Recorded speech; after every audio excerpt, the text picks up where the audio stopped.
ஆகா கல்யாணம் சீரியல்ல இப்போ நம்ம ஐஸ்வர்யா தான் இந்த சீரியல்ல மிகப்பெரிய வில்லியா இருப்பா அப்படின்னு நாமெல்லாம் ஆரம்பத்தில் நினச்சிக்கிட்டு இருந்தோம்.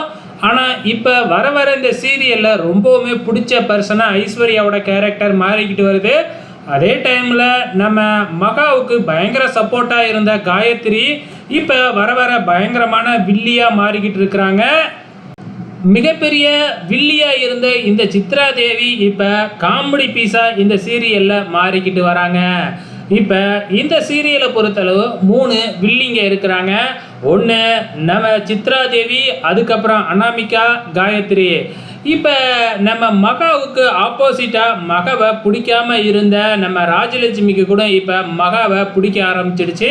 அதே டைமில் நம்ம சூர்யாவும் பார்த்திங்கன்னா மகாவை நல்லாவே புரிஞ்சு வச்சுக்கிறாரு.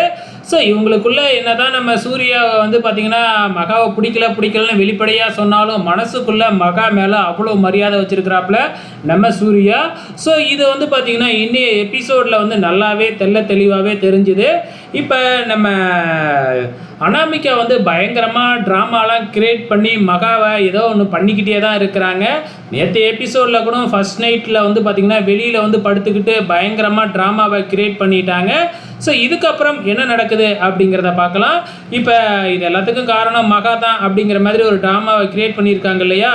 ஸோ இப்போ என்ன நடக்குது அப்படின்னு பார்த்தீங்கன்னா அனாமிகாவே முன் மன்னிப்பு கேட்குறாங்க மகா கிட்ட. ஸோ எதுக்காக இப்படி ஒரு முடிவு எடுத்திருக்கிறாங்க அப்படிங்கிறது தெரியல. அதே டைமில் நம்ம சூர்யா இதுக்கப்புறம் உங்களோட பர்சனல் வாழ்க்கையில் மகா தலையிட மாட்டாப்ல அப்படின்னு நம்ம சூர்யா சொல்லிக்கிட்டு இருக்கிறாங்க. ஆக மொத்தத்தில் அனாமிகா ஏதோ ஒரு பிளான் பண்ணியிருக்கு. என்ன தான் நடக்க போகுதுன்னு பொறுத்திருந்து பார்க்கலாம்.